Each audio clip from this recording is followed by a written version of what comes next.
Your money will never grow until you master these 3 steps, is what made Jim Rohn truly great. Here's the best lesson I can give you on economics. It's very simple. We get paid for bringing value to the marketplace. We do not get paid for time. Mistakenly, the man says, I'm making about $20 for an hour. Not true. If that was true, you could just stay home, right? And have him send your money. We don't get paid for time, we get paid for value. Quick question for you. Is it possible to double your value 5 times it, or even 10 times it, in the exact same amount of time? The answer is yes. It starts down here, let's say, at $5 an hour, and it keeps going up. Why would the marketplace pay someone only $5 an hour? Very simple answer. They're not very valuable to the marketplace. Valuable citizen of the country? Yes. Valuable in the sight of God? No doubt. But if you're not very valuable to the marketplace, you don't get much money. If all you do is take out the trash, you'll get paid $5 an hour. But if you help a company generate wealth, they'll reward you accordingly. 10 times more valuable. And is that possible for someone to be 10 times more valuable and earn $50 an hour instead of 5? And the answer is yes. That's what America is all about. $500 an hour. Evidently, this person must be much more valuable to the marketplace. And would the marketplace pay one person $80 million for 1 year's work? And the answer is, of course. That's why this financial ladder is so exciting. It's possible for all of this to come true for all of you, no matter where you start. As a student in school, just getting started out there in the workplace, this is all possible for you. Most people think working longer hours will make them rich, but that's not how money works. You don't get paid for the time you spend, you get paid for the value you bring. And this next point is even more important because it can make you far more attractive to the marketplace. All you have to do is work harder on yourself than you do on your job. Once I heard that, it made sense to me. I kept hoping that everything else would change around me, found out that if I went to work on myself, worked on my skills, worked on my language, if I became better than I was each year, if I grew in skills and language and vocabulary and competence, then I would become attractive to the marketplace. Not very long ago, a company called me and said, Mr. Rohn, we're expanding internationally. We'd like to have a bit of your expertise to help us. We'll add some millions to your fortune. And I said, okay. And I thought later, isn't that interesting they would call me? Then my second thought was, of course they'd call me.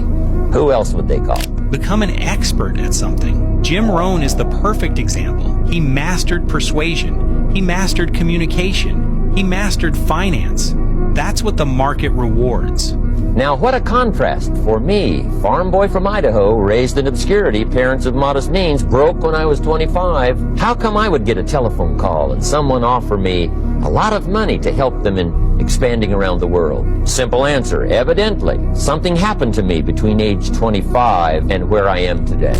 We don't have to change what's going on out there. That's the wind that's blowing. All we have to do is change what's going on in here. And now there's several ways to do that.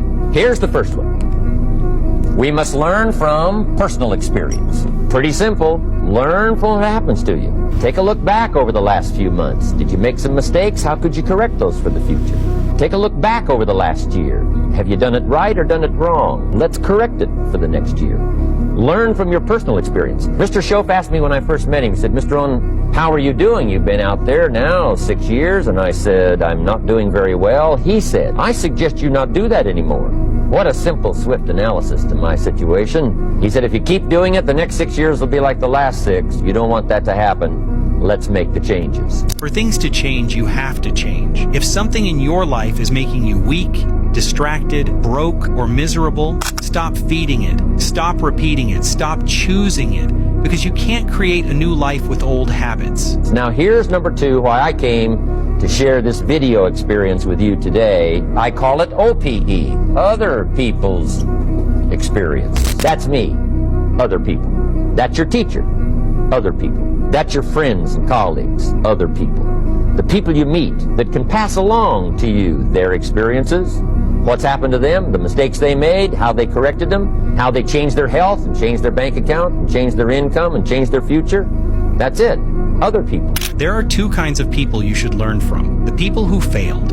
And it's a shame they don't host seminars, because they could teach us exactly what not to do. And the people who succeeded, because they can show us the formula that attracts success. Study both carefully, and there are many ways to learn from successful people. We learn, number one, by observation. We learn what we see. We watch people that are successful in what they do. In sports, we watch their disciplines. In business, we watch their disciplines.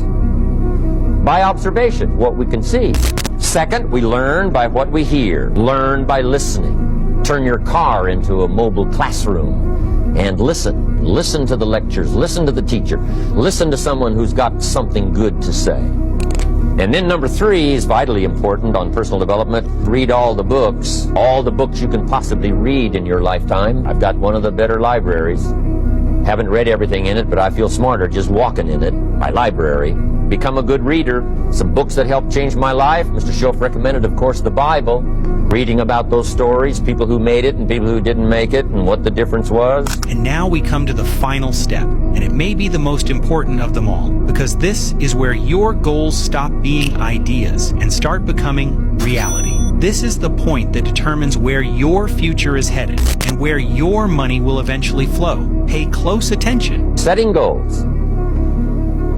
We need to take a look into the future. Best advice I can give you on that is treat the past as a school. Let it teach you the mistakes you've made, the things that went wrong, the things that didn't work. Don't use the past as a burden to carry, and don't use the past as a club to beat yourself to death. Past losses, past failures, past mistakes. But let the past be a school. Tough school maybe. We've all been through some tough stuff. Then next is how you feel about the future. We've got to have the future well designed. The future is called the promise. The promise of the future can be an awesome force. There's two ways to face the future. One is with apprehension, and the other is with anticipation. But here's the best way to face the future: with anticipation. If the future is clear, if the future is well designed. And I would like to have you consider some thoughts with me that help me to really change my future by giving it some thought and some consideration. Decide what you want. You just take a little time. You sit down and say, what do I want? What kind of skills do I want? What kind of income do I want for the future? Part of the fun of having a list is checking it off. Now, here's what's important about the lists and designing your future. If the future gets clear, the price gets easier. Because you got to remember, for every promise, there's a price to pay. This final lesson may be the most important of all. If you don't know exactly where you're going, you'll end up following someone else's plan. Successful people have a clear vision of the future they want, and they align their actions with it every single day. So get clear on what you want, write it down, build a plan, and move toward it daily.